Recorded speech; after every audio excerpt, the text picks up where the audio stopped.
Abandon all hope, ye who live here. That's the message of First Lady Michelle Obama, who recently told our national confessor, Oprah, that after her husband leaves, all joy will die.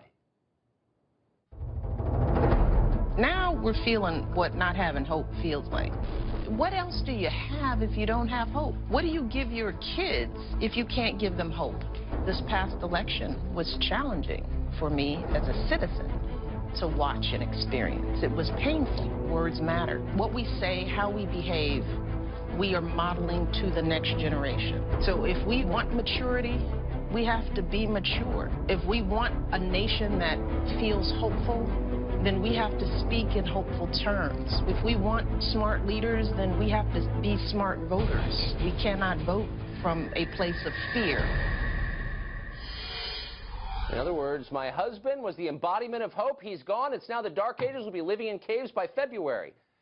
Well, radio show host Tammy Bruce has thought a lot about this topic and wrote a great piece on it, and she joins us now. Tammy, it's great to see you. What is this about? Oh, nice to be back. Thank you, Tucker. Look, it was this interview with Oprah that was, of course, for a lot of people very confusing because the election is done, and her messaging was, this is the irony, that, you know, we want hope for the American people, but now hope is dead because we lost.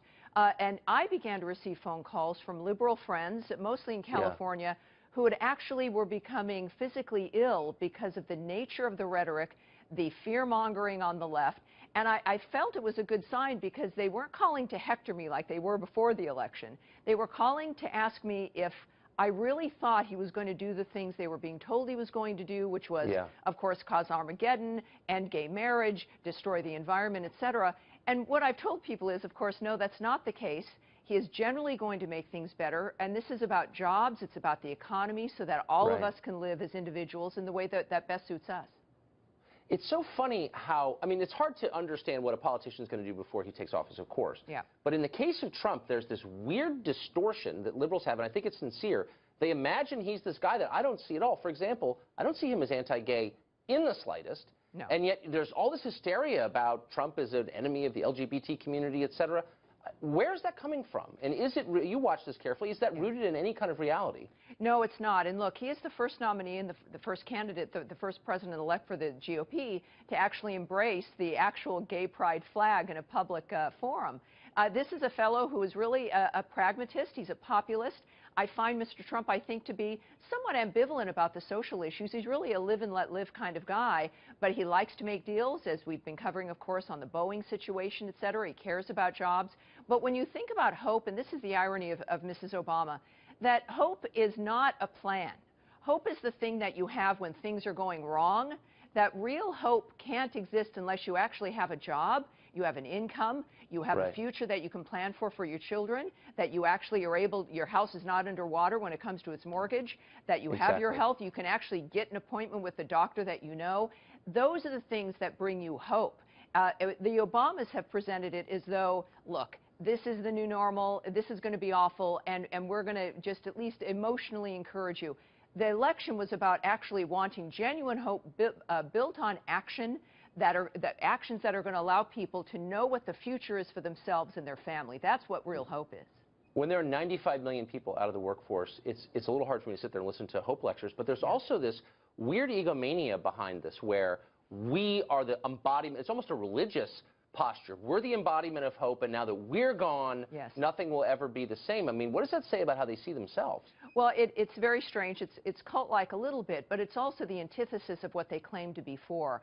If they really cared about the nation in an existential way, they would want this sensibility of hope to continue. But it's also, as a feminist, 3.7 million women pushed into poverty in these last 8 years. The 95 million people out of the workforce, as you've mentioned. The suicide rate being at a historical high. I know. All of these things.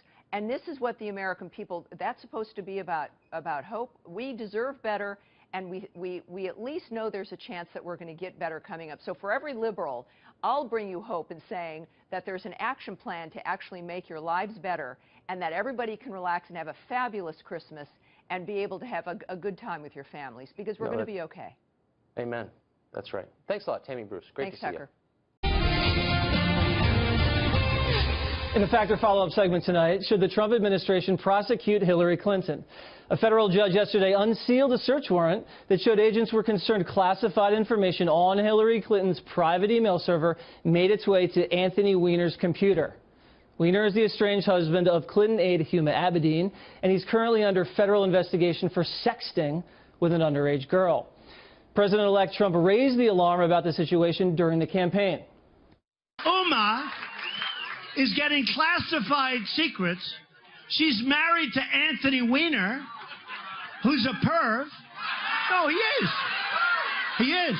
Do you think there's even a 5% chance that she's not telling Anthony Weiner, now of a public relations firm, what the hell is coming across? Do you think there's even a little bit of a chance? I don't think so. Joining us now from Washington, John Flannery, a former federal prosecutor. And from Palm Beach Gardens, Florida, Dan Bongino, a former Secret Service agent and radio talk show host. So, Flannery, you just have to admit that President-elect Trump was correct in his assessment about Anthony Weiner. Does it pain you to admit that Trump is correct? That her husband was a perv? I didn't think that was the question. I think the question is, that there was why did they suspicious issue a search information warrant? on Weiner's laptop. Well, there was no probable cause to get a search warrant. That's what we know now that we've seen the search warrant. And we know that Comey violated the very order they sought, which was to keep mum about the investigation.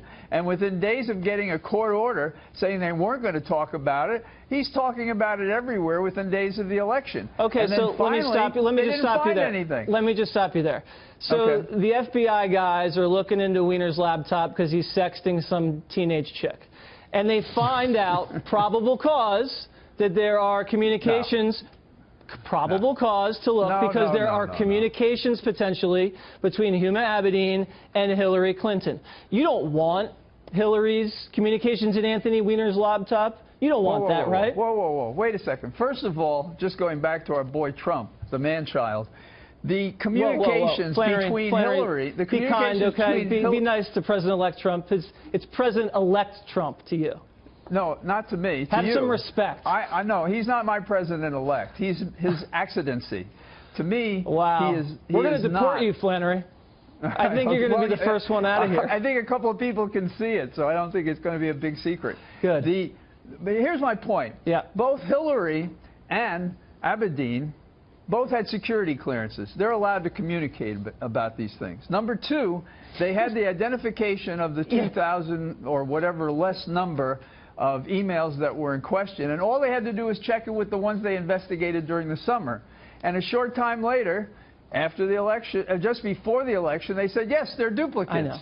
So there was no probable cause to begin this Can I get Dan in here? Flannery seems to be okay with Hillary's classified information on Weiner's laptop. What do you say?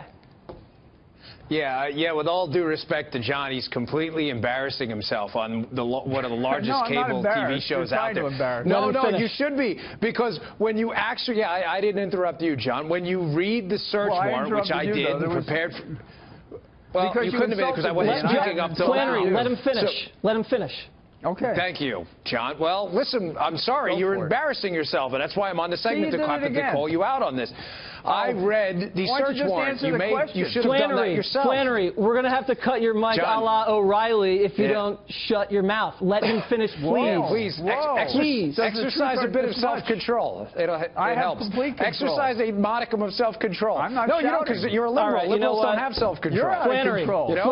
Flannery. I think you should take We're actually going to cut your mic if you don't stop talking. He will talk and you will respond. Go. I'd be glad to do that. Jesse, if you actually read the search warrant, which I did preparing for this segment, you will see in the search warrant that they clearly lay out the fact that classified information had been exchanged before between Huma Abedin and Mrs. Clinton, as John said before. But John's leaving out the critical component of that.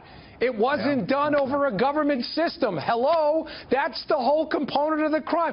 John was a lawyer for the government, and he's leaving out the one component of the story that's the actual crime. Well, come on, McFly, wake up on this one. You're a lawyer. The crime requires intent. Okay, guys. It requires enough with the legal mumbo-jumbo, the both of you guys. Let me ask John a question. John, Yes, For the sir. Democrats to complain constantly about Russia hacking this election, it's funny, it's kind of like when you leave your door at home unlocked and you complain about getting robbed, because all of this information was unsecure. It was in a homebrew server. It was on Anthony Weiner's laptop. John Podesta handed over his password to a hacker. I mean, come on, you're just giving this stuff away. You can't complain about it afterwards.